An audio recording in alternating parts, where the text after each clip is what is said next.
Hello learners, कैसे हैं आप सब लोग। मैं फिर से आप सबका वेलकम करती हूं अपने यूट्यूब चैनल पर। तो जो टॉपिक आज हम डिस्कस करने वाले हैं वो है Indian constitution and educational provision. आज इस टॉपिक पे हम 15 इम्पॉर्टेंट मल्टीपल चॉइस क्वेश्चंस को सॉल्व करेंगे।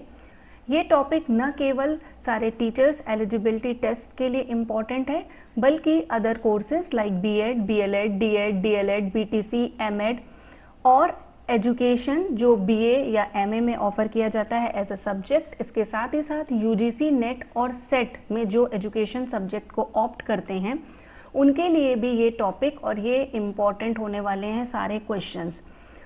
तो अगर आपने अभी भी मेरे चैनल को सब्सक्राइब नहीं किया है तो आप मेरे चैनल को सब्सक्राइब करिए, उससे इन वीडियोस को पसंद करिए। हाँ, अगर आपको कोई फीडबैक देना है तो आप मुझे फीडबैक भी दे सकते हैं।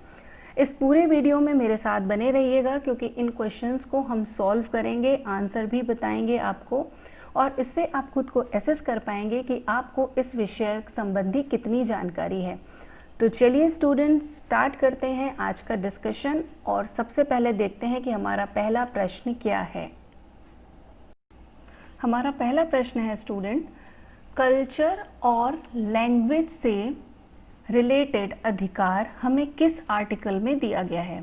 ऑप्शन ए है आर्टिकल 10 to 20, ऑप्शन बी है आर्टिकल 15 to 20, ऑप्शन सी है आर्टिकल 29 to 30 और ऑप्शन डी है आर्टिकल 23 to 24। ऊपर के दोनों ऑप्शन सही नहीं है। आपको जो कंफ्यूजन हो सकता है वो हो सकता है सी और डी में, लेकिन इसका सही उत्तर है answer C, option C, article 29 to 30, क्योंकि आर्टिकल 29 to 30 माइनॉरिटी से रिलेटेड है और कल्चर और लैंग्वेज को कंजर्व करने का अधिकार हमें इसी आर्टिकल में मिलता है। डियर स्टूडेंट्स, दूसरा प्रश्न है हमारे सामने, which article provide right to minority institutions to establish and administer educational institution. वो कौन सा अनुच्छेद है, वो कौन सा आर्टिकल है जो माइनॉरिटी इंस्टीट्यूशंस को ये अधिकार देता है कि वो अपनी शैक्षिक संस्थाएं न केवल इस्टेब्लिश कर सकें बल्कि उसे प्रशासित अर्थात एडमिनिस्टर भी कर सकें। Option A article 27, option B article 22, option C article 29 and option D article 30। इसका उत्तर है आर्टिकल 30, अनुच्छेद 30। इससे पहले भी मैंने आपको बताया था कि आर्टिकल 29 और 30 माइनॉरिटी इंस्टीट्यूशन या माइनॉरिटी के अधिकारों से संबंधित है और इसमें पर्टिकुलर एजुकेशनल इंस्टीट्यूशंस को एस्टैब्लिश करने की बात की गई है, तो ये आर्टिकल 30 में है। तीसरा प्रश्न है, article 45 is related to. Article अनुच्छेद 45 किससे संबंधित है।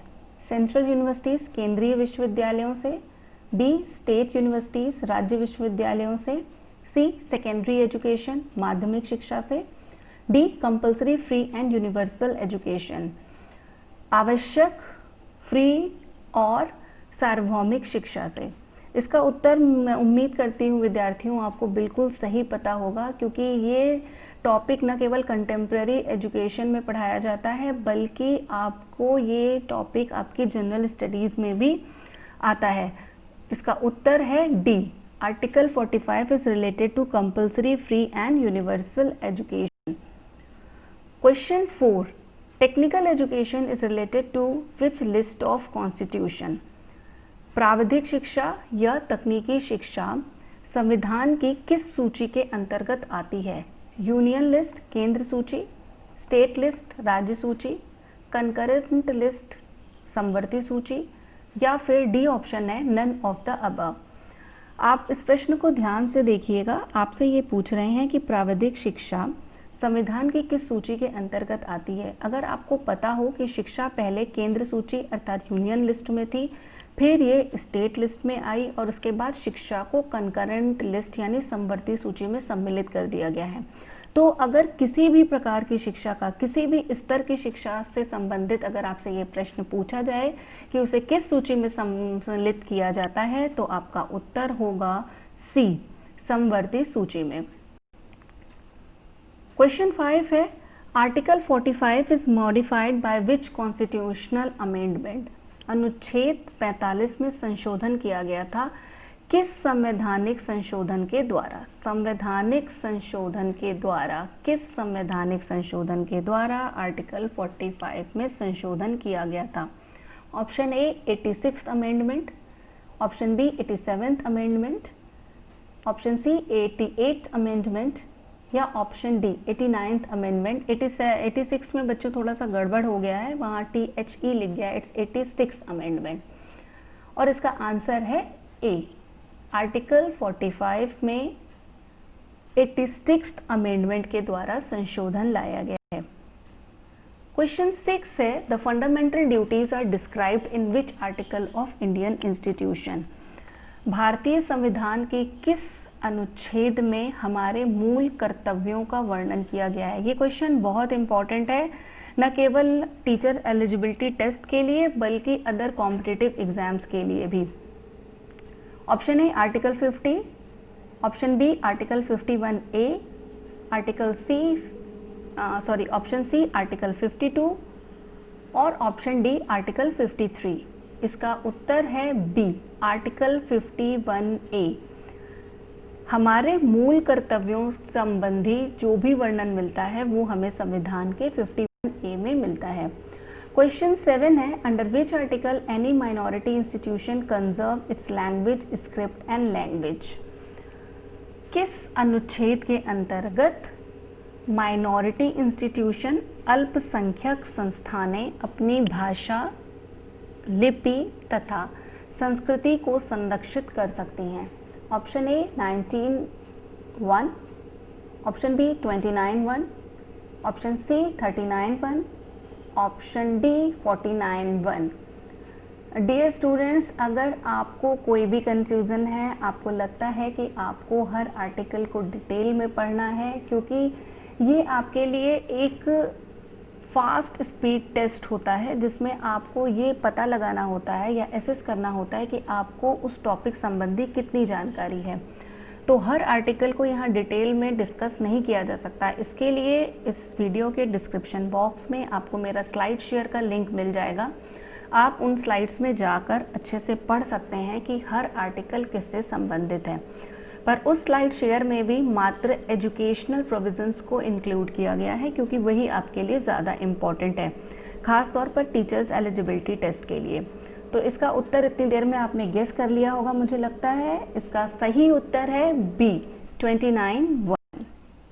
क्वेश्चन 8 देख लेते हैं, that is under which article no citizen shall be denied admission into any educational institution on the basis of caste, race, religion, language and any of them? संविधान के किस अनुच्छेद के अंतर्गत किसी भी सिटीजन को किसी भी शैक्षिक संस्था में एडमिशन लेने से रोका जा सकता है? किस आधार पर? कास्ट, रेस, रिलीजन, लैंग्वेज या इनमें से किसी के आधार पर भी किसी भी सिटीजन को शैक्षिक संस्थाओं में एडमिशन लेने से रोका नहीं जा सकता। ऑप्शन ए है 19(2), ऑप्शन बी है 49(2), ऑप्शन सी है आपके पास 29(2) और ऑप्शन डी है 39(2). इसका सही उत्तर है सी 29(2). मैंने आपको पहले ही बताया कि आर्टिकल 29 और 30 माइनॉरिटी राइट से संबंधित है, तो ये भी आपका उसी के अंतर्गत आता है, इसलिए इसका सही उत्तर है 29(2). क्वेश्चन 9 है, under which article the state will try to provide care and education provision to small children? Article अनुच्छेद संविधान के किस अनुच्छेद के अंतर्गत स्टेट प्रोवाइड करेगा देखभाल और एजुकेशन मतलब शिक्षा का प्रबंध करेगा छोटे बच्चों के लिए? प्रश्न को मैं फिर से दोहरा देती हूँ, अनुच्छेद के किस आर्टिकल के अंतर्गत राज्य छोटे बच्चों को देखभाल तथा उनके लिए शैक्षिक प्रबंध उपलब्ध कराएगा? Article 45 option A, option B article 46, option C article 47, option D article 48। 48 भी नहीं है इसका उत्तर, 47 भी नहीं है और 46 भी नहीं है। इसका सही उत्तर है 45। क्वेश्चन 10 है, Under which article it is the duty of parents and guardians to provide educational opportunity to 6 to 14 year children? ये बहुत इंपॉर्टेंट प्रश्न है स्टूडेंट्स। इसमें पूछा गया है कि संविधान के किस अनुच्छेद के अंतर्गत ये अभिभावकों तथा संरक्षकों का दायित्व है, ड्यूटी है कि वो 6 से 14 वर्ष तक के अपने सभी बच्चों को शिक्षा के अवसर उपलब्ध कराएं। Option A 43A, option B 39A, option C 51A और ऑप्शन डी 350A। 43A भी नहीं है, 350A भी नहीं है। आप ध्यान रखिए विद्यार्थियों, क्योंकि ये ड्यूटी की बात कर रहा है, तो मैंने आपको पहले ही बताया था कि फंडामेंटल ड्यूटी हमारी किस में दी गई है, 51A में। तो इसका सही उत्तर है सी, 51A। क्वेश्चन 11 देख लेते हैं। That is, under which article state shall not in granting aid to educational institution discriminate against any educational institution that is under the management of a minority, whether based on religion of language? बहुत अच्छा प्रश्न है। इसमें ये पूछा गया है कि संविधान के किस अनुच्छेद के अंतर्गत राज्य किसी भी शैक्षिक संस्था को एड ग्रांट करते समय, फंड ग्रांट करते समय उन शिक्षा संस्थाओं में इस आधार पर कोई भेदभाव नहीं करेगा कि वो संस्था एक माइनॉरिटी संस्था है जो कि धर्म या भाषा के आधार पर स्थापित की गई है। प्रश्न मैं फिर से दोहराती हूँ विद्यार्थियों, संविधान के किस अनुच्छेद के अंतर्गत शैक्षिक संस्थाओं को ग्रांट या फंड की एड करते समय राज्य कोई भी डिस्क्रिमिनेशन नहीं करेगा, ये जानते हुए कि अगर वो संस्था माइनॉरिटी है या माइनॉरिटीज द्वारा एस्टैब्लिश्ड है और उनका आधार धर्म या लैंग्वेज है। Option A article 27, option B article 28, option C article 29 और ऑप्शन डी है आर्टिकल 30।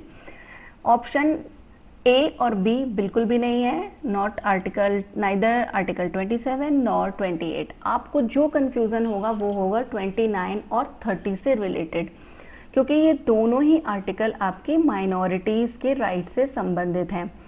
तो स्टूडेंट्स, अगर आपको इसमें कोई भी कंफ्यूजन है, मैं फिर से आपको कह रही हूँ कि मैंने जो स्लाइड शेयर कर रही हूँ अपने लिंक्डइन अकाउंट पे, उसका लिंक मैं आपको यहाँ पर दे दूंगी इस वीडियो के डिस्क्रिप्शन बॉक्स में, आप उससे जान सकते हैं। तो इसका उत्तर है डी, आर्टिकल 30। क्वेश्चन 12 है, संविधान के किस अनुच्छेद के अंतर्गत स्टेट द्वारा पूर्ण पोषित शैक्षिक संस्था में कोई भी धार्मिक शिक्षा नहीं दी जा सकती है? फिर से प्रश्न रिपीट कर रही हूं, राज्य द्वारा पूर्ण पोषित शैक्षिक संस्था में कोई भी धार्मिक शिक्षा नहीं दी जा सकती, ये किस आर्टिकल के अंतर्गत है? Article 28, article 29, article 30, article 31। अगर आप लोग आप अपने गैस को देखना चाहते हैं कि आपका गैस सही है कि नहीं, तो आप वीडियो को पॉज करके पहले उत्तर दीजिए और उसके बाद देखिए कि सही उत्तर क्या है। इसका सही उत्तर है आर्टिकल 28। ना ही इसका आर्टिकल 29 है, ना इसका उत्तर आर्टिकल 30 है, और इसका सही उत्तर है आर्टिकल 28। क्वेश्चन 13 है, under which article there is prohibition of discrimination on grounds of religion, race, caste, sex और place of birth by the state? ये भी बहुत इंपॉर्टेंट क्वेश्चन है जो अदर कॉम्पिटिटिव एग्जाम्स में भी आता है, जिसमें पूछा गया है कि संविधान के किस अनुच्छेद के अंतर्गत धर्म, प्रजाति, जाति, सेक्स या जन्म स्थान के आधार पर राज्य द्वारा कोई भी भेदभाव नहीं किया जाएगा, या कह सकते हैं कि भेदभाव करना प्रतिषेध है। ऑप्शन है ए है article 14, option B article 15, option C article 16 और ऑप्शन डी है आर्टिकल 17। और इसका सही उत्तर है आर्टिकल 15। जिन विद्यार्थियों ने इसका उत्तर बी दिया है वो सही है। ये बहुत ही इंपॉर्टेंट क्वेश्चन है जो अदर कॉम्पिटिटिव एग्जाम्स में आता है। क्वेश्चन 14 है, किस अनुच्छेद के अंतर्गत, संविधान के किस अनुच्छेद के अंतर्गत अस्पृश्यता, अनटचेबिलिटी के एंड की या अस्पृश्यता के अंत का प्रावधान किया गया है। यह भी बहुत इंपॉर्टेंट क्वेश्चन है। इसका ऑप्शन ए है आर्टिकल 10, ऑप्शन बी है आर्टिकल 15, ऑप्शन सी है आर्टिकल 16 या ऑप्शन डी है आर्टिकल 17। चलिए गेस करिए स्टूडेंट्स जल्दी से इसका क्या उत्तर होगा, क्योंकि ये बहुत कॉमन सा क्वेश्चन है और आप लोग इस क्वेश्चन को मुझे लगता है बहुत अच्छे से जानते होंगे। तो इसका सही उत्तर है आर्टिकल 17। जितने विद्यार्थियों ने उत्तर दिया है आर्टिकल 17, उसका उत्तर बिल्कुल भी सही है। तो इस वीडियो का लास्ट और अंतिम प्रश्न है, Which article guaranteed equality of opportunity for all citizens in matters relating to employment or appointment to any office under state? संविधान का कौन सा अनुच्छेद एम्प्लॉयमेंट और अपॉइंटमेंट के संदर्भ में, यानी एम्प्लॉयमेंट और अपॉइंटमेंट किसी भी ऑफिस में राज्य सरकार के अंतर्गत के संदर्भ में ये गारंटी देता है कि सभी सिटीजन्स को समान अवसर दिए जाएंगे। राज्य के अंतर्गत किसी भी ऑफिस में एम्प्लॉयमेंट या अपॉइंटमेंट होते समय सभी सिटीजन्स के साथ समान व्यवहार किया जाएगा और उन्हें समान अवसर प्रदान किए जाएंगे। इसकी गारंटी संविधान के किस अनुच्छेद में दी गई है? फिर से ऑप्शन ए है आर्टिकल 10, ऑप्शन बी है आर्टिकल 12, ऑप्शन सी है आर्टिकल 14 और ऑप्शन डी है आर्टिकल 16। इसका सही उत्तर है आर्टिकल 16। 16 के अंतर्गत प्रत्येक सिटीजन को, प्रत्येक नागरिक को लोक नियोजन, जिसे हम एम्प्लॉयमेंट कहते हैं, या अपॉइंटमेंट के समय में समान अवसर प्रदान किए जाएंगे। तो स्टूडेंट्स आज के हमारे यही 15 प्रश्न थे और मुझे उम्मीद है कि आपने इसमें से अधिकतर प्रश्नों का सही जवाब दिया होगा मेरे जवाब देने से पहले। सो माय डियर स्टूडेंट्स, आज हमने एक बहुत इंपॉर्टेंट टॉपिक को डिस्कस किया, that is Indian constitution and educational provision. ये टॉपिक न केवल आपके बीएड के लिए या टीचर्स एलिजिबिलिटी टेस्ट के लिए इम्पॉर्टेंट है, बल्कि अदर कॉम्पिटिटिव एग्जाम्स में भी इससे संबंधित बहुत सारे प्रश्न पूछे जाते हैं। तो अगर आपके बहुत सारे फ्रेंड्स जो बीएड में नहीं हैं और अदर कॉम्पिटिटिव एग्जाम्स की तैयारी कर रहे हैं, तो आप उनके साथ ये वीडियो शेयर कर सकते हैं अगर आपको भी ये वीडियो अच्छा लगा हो। मैंने पूरी कोशिश की है कि आपको कुछ इम्पॉर्टेंट आर्टिकल्स को बता दिया जाए ताकि आप उसमें कोई कंफ्यूजन क्रिएट ना करें या आपको कोई कंफ्यूजन ना हो। पर फिर भी अगर आपको इन आर्टिकल्स को थोड़ा डिटेल में पढ़ना है तो इस वीडियो के डिस्क्रिप्शन बॉक्स में आपको स्लाइड शेयर का लिंक मिल जाएगा और आप उस लिंक के थ्रू हर आर्टिकल को थोड़ा डिटेल में जान सकते हो। बाय द वे स्टूडेंट, ये मेरा पहला वीडियो है Indian constitution and educational provision के संदर्भ में। इससे संबंधित अभी और वीडियोस आने बाकी हैं। तो अगर आपको मेरे वीडियोस अच्छे लगते हैं और आप मेरे YouTube चैनल पर मेरे साथ ट्यून्ड रहना चाहते हैं, तो आपको कुछ नहीं करना है, बस मेरे वीडियोस को लाइक करते रहिए और मेरे चैनल को सब्सक्राइब कीजिए, क्योंकि अगर आप सब्सक्राइब नहीं करेंगे तो आपको कोई फर्दर अपडेट्स नहीं मिलेगी और आपको नहीं पता चलेगा कि कौन कौन से वीडियोस आए हैं। तो thank you so much students for listening me patiently. और एक बात और, आप इस प्रश्नों को स्वयं हल करने का पहले प्रयास कीजिएगा मेरे उत्तर देने से पहले, और मैं उम्मीद करती हूँ कि मेरे विद्यार्थी जो कंटिन्यू मेरे YouTube चैनल से जुड़े हुए हैं और मेरे सारे वीडियोस को सुनते हैं और मेरी सारी बताई गई बातों को फॉलो भी करते हैं, वो इसमें कम से कम 15 से 14 नहीं तो 15 में से 12 प्रश्नों का सही उत्तर दे देंगे। और मैं चाहती हूँ कि आप इन प्रश्नों को सॉल्व करके इस वीडियो के कमेंट सेक्शन में अपने मार्क्स को ज़रूर लिखें, ताकि मुझे पता चले कि आप इस वीडियो को किस हद तक समझ पाए हैं। So dear students, this time best of luck from Dr. Prerna Mandhyan. Have a good day.